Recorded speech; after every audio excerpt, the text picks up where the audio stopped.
뉴스파이팅 배승입니다. 2부는요. 모두 까기 조원진 우리공화당 당대표와 함께합니다. 안녕하세요. 반갑습니다. 다시 당대표가 되셨다고 하네요. 전당대회에서 네. 그렇게 이제 지도부 구성이 됐죠. 전당대 득표율 어떻습니까?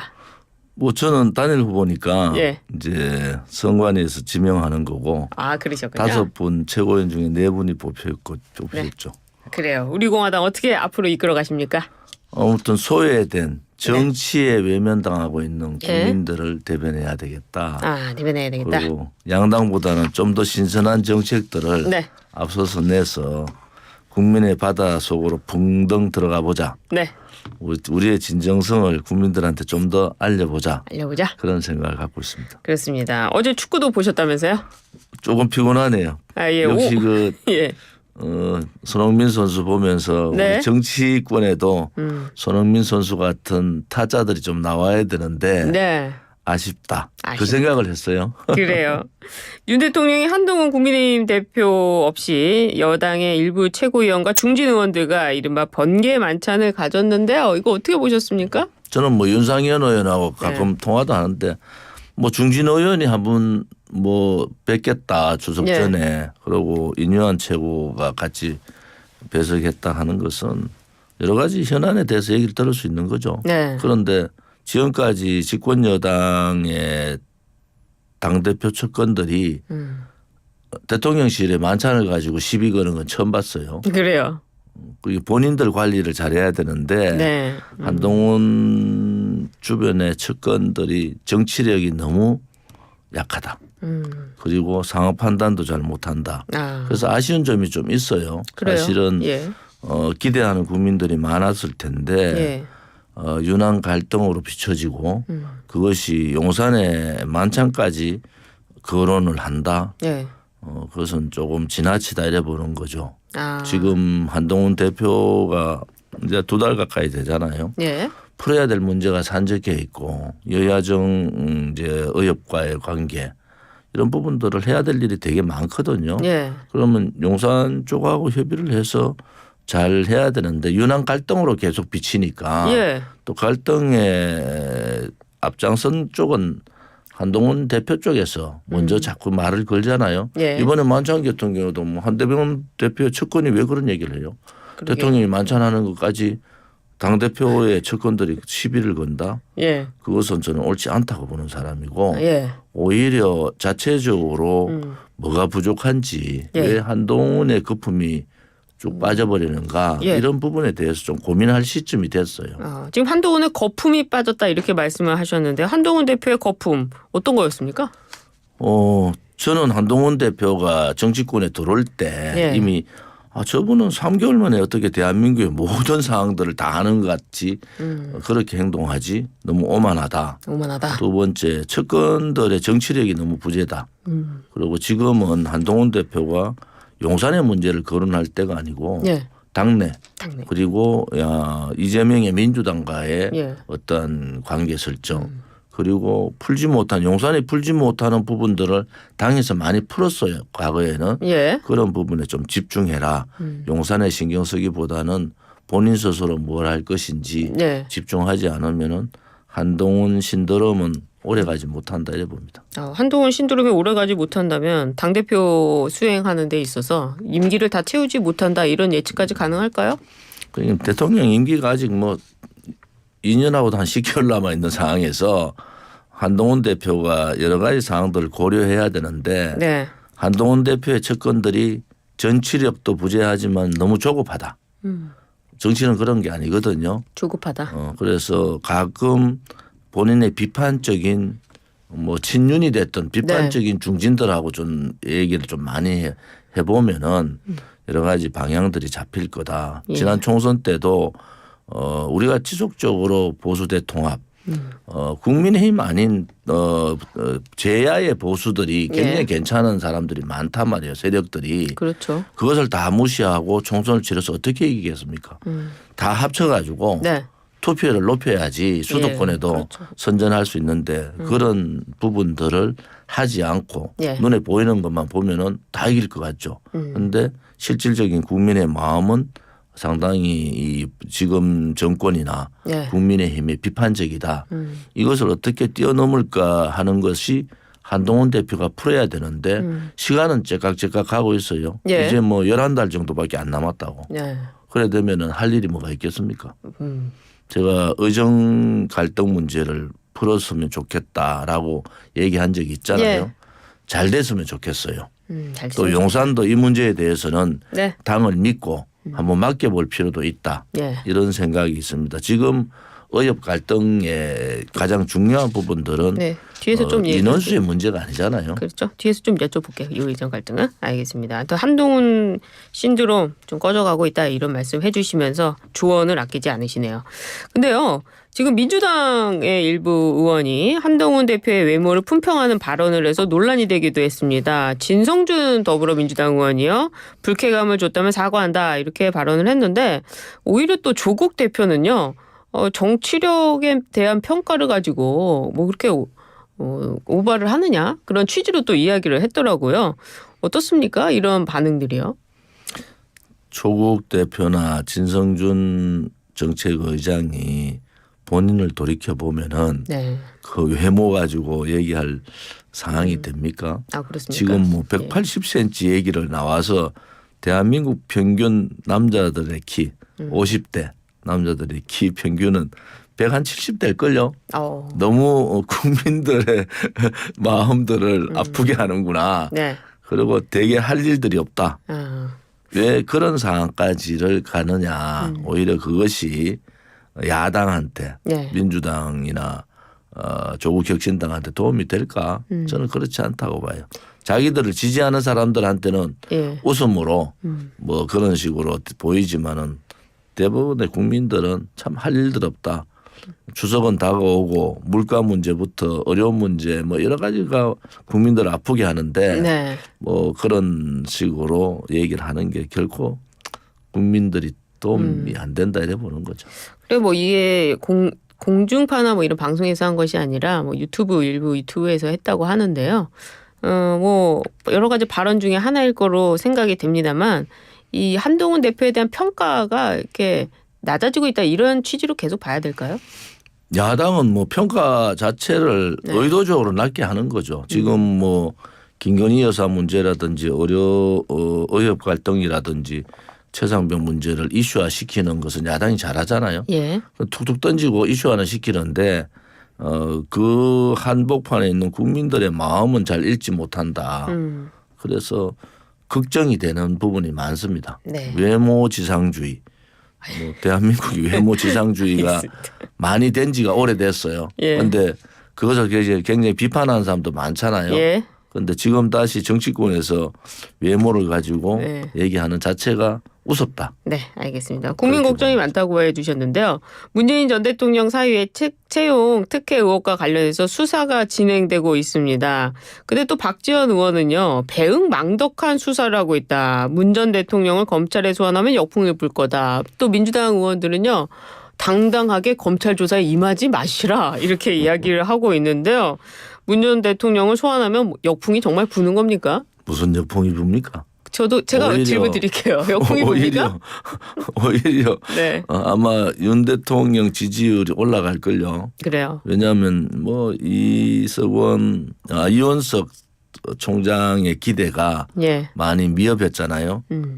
정권 초기에 사실은 문재인 정권의 붉은 적폐 예. 부분을 다뤘어야 된다. 예, 울산 그렇죠. 예. 시장 선거 개입 문제, 탈원전 문제, 그다음에 우리 서해 공무원 예. 피살 문제 뭐 등등등 다뤄야 될 게 되게 많잖아요. 소득주도 성장, 통계 조작 예. 이런 거 다 안 하다가 예. 갑자기 지지율이 20%대 들어가는 상황에서 조사를 해요. 예. 뒷북을 쳐도 너무 뒷북 친다. 본인 이제 한 달도 안 남은 상황에서 예. 그런 상황을 보면서 이 윤석열 대통령이 검찰총장 출신인데 왜 이렇게 수사의 시점 부분들을 못 잡고 가느냐. 예. 그것은 서로 간에 생각이 다른 거예요. 사무총장과 윤석열 대통령이나 검찰총장과 검찰총장과 윤석열 대통령이 생각이 좀 다르다. 예. 그거는 이제 조금 시간이 지나 보면 왜 생각이 달랐는가는 시간 지나 보면 나오겠죠. 이원석 검찰총장의 의도가 있었다 뭐 이렇게 결론이 나는 것 같은데요. 이재명 대표가 문재인 전 대통령을 방문했습니다. 거기서 뭐 검찰 수사에 대한 이야기도 좀 많이 했는데요. 이 검찰 수사와 관련해서 TF까지 당해서 만들었습니다. 이런 상황은 어떻게 보고 계세요? 문재인 전 대통령을 위한 TF가 아니고 예. 이재명 대표를 위한 TF다. 저는 그렇게 보이더라고요. 왜요? 결국은 수사의 그 화살은 이재명 대표부터 먼저 들어온 거 아닙니까? 그게 이제 10월 달부터 네. 계속 1심이 가고 2심 가고 예. 그래 해야 될 거 한 5건 6건이 되는데 예. 뭐 그런 그 사법 리스크 뭐 좋게 말해서 사법 리스크 범죄 리스크죠. 예. 그렇게 보면은 두 사람이 동병상련의 입장에 있는 것은 맞다. 예. 그런데 국민들이 볼 때 뭐 이재명 대표가 거기 양산을 갔다 그렇게 좋게 보겠습니까? 거기서 또 재집권에 대한 이야기도 했더라고요. 재집권을 하려면 중도층 확장을 해야 된다. 이런 얘기를 문재인 전 대통령이 이재명 대표한테 조언으로 했다고 하는데 어떻게 보셨어요? 문재인 전 대통령이 지금 그런 걱정할 처지가 아니신 것 같은데. 그래요. 한 가지는 네. 윤석열 대통령이 이런 상태로 계속 가면은 네. 정권 뺏깁니다. 그래서 좀 더 황골탈퇴. 네. 정말 국민만 보고 갈 수 있는 그러한 용산의 변화가 필요하다. 예. 저는 그래 보고요. 그런 변화의 중심에는 국민이 있는 겁니다. 네. 윤 대통령이 처음에 시작할 때 같이 초심으로 돌아가면은 네. 저는 지지율이라는 것은 금방 올라가거든요. 그런 부분은 좀 당당하게 하시라. 네. 뭐 최상병 특검이나 김건희 여사 특검이나 이런 부분들도 예. 좀 당당하게 임하시는 게 좋겠다 이런 생각입니다. 문재인 전 대통령에 대해서 그 지금 말씀하신 것 중에 이럴 때가 아니다 이렇게 말씀을 하셨는데 지금 키맨으로 불리는 전 행정관 신모 씨가 검찰에 78개 질문 전부 증언 거부를 했습니다. 어떻게 보셨습니까? 그 특혜 의혹 사건 관련해서. 본인으로 봐서는 이제 예. 피해의자로 바로 전환 안 되겠습니까?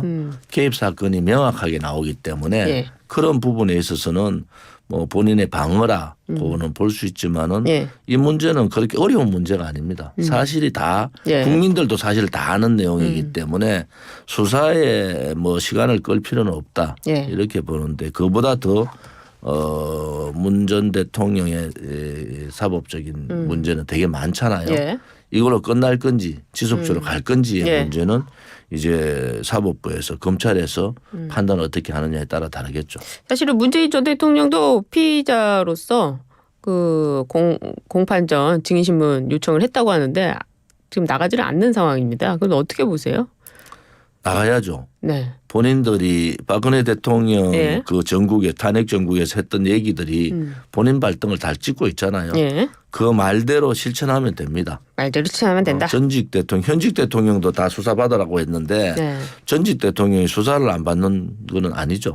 법의 테두리 안에서 물론 뭐 법적으로 대응하는 거는 옳다고 보지만은 네. 뭐 그것을 응하지 않겠다. 응하지 않겠다. 그건 어느 국민이 그것을 용서합니까? 저는 그렇지 않다고 보고요. 예. 나가야 된다. 좌파들이 좀 고민을 해야 될 부분이 예. 왜 가족 비리들이 저렇게 많을까?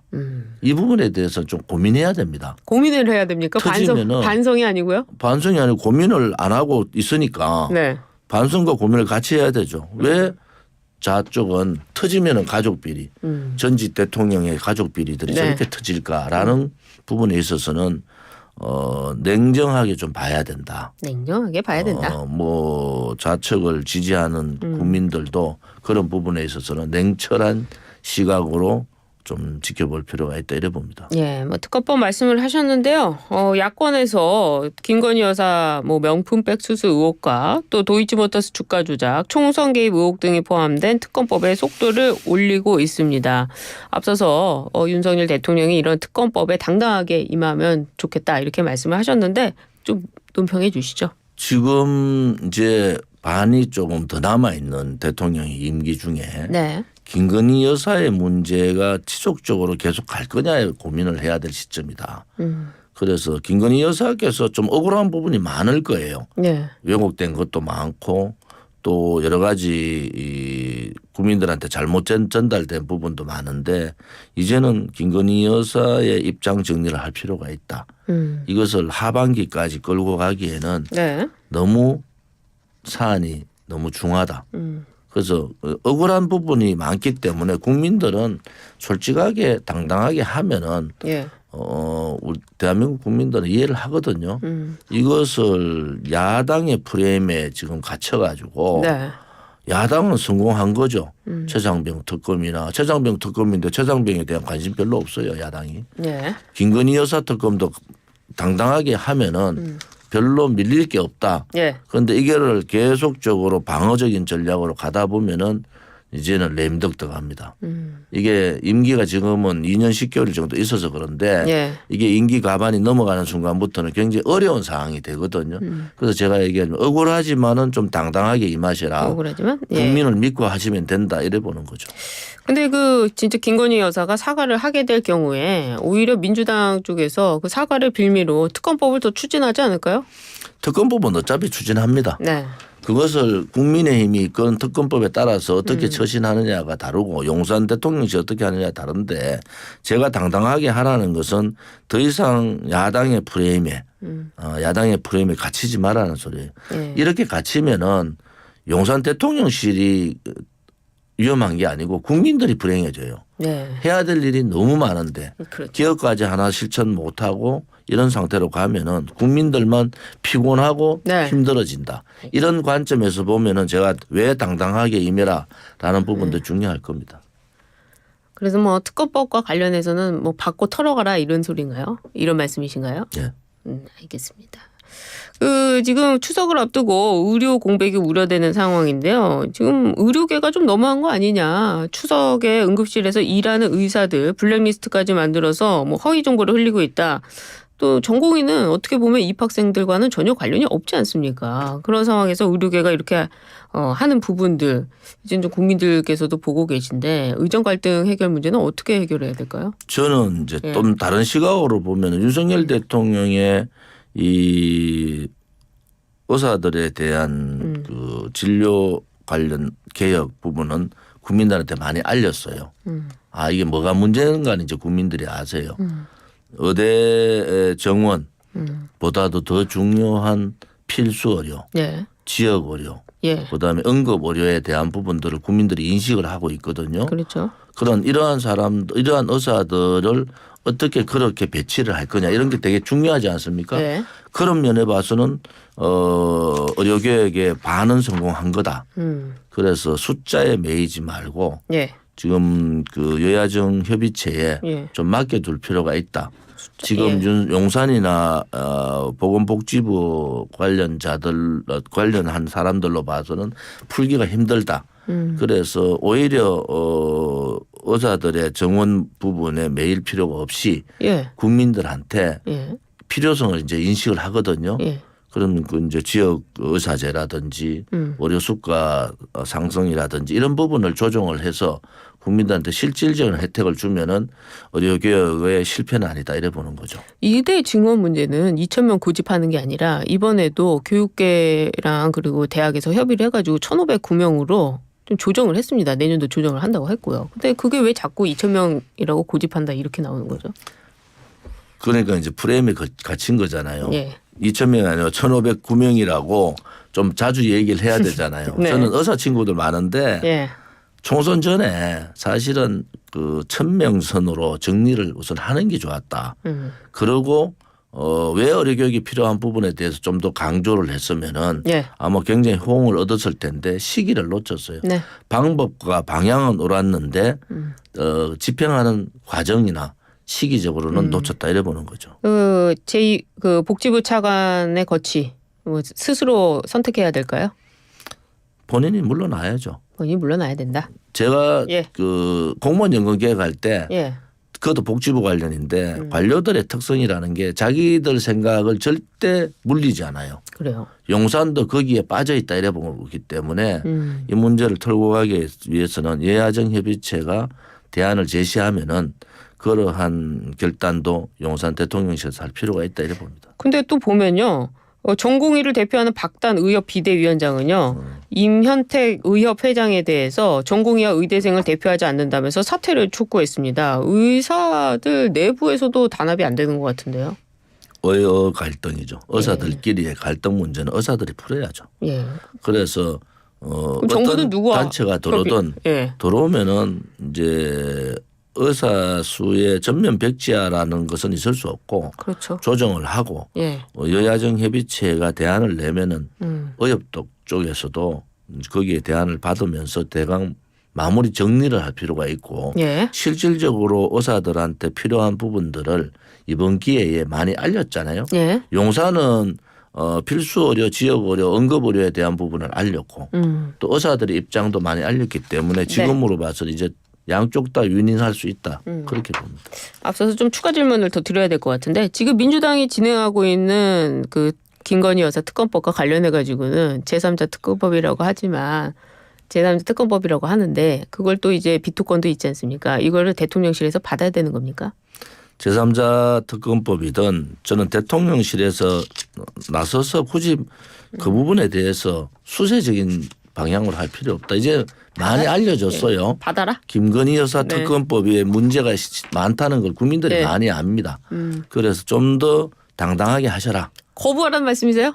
아니 받아시라는 거죠. 알겠습니다. 오늘 여기까지 듣도록 하겠습니다. 지금까지 조원주 우리공화당 대표와 함께했습니다. 감사합니다.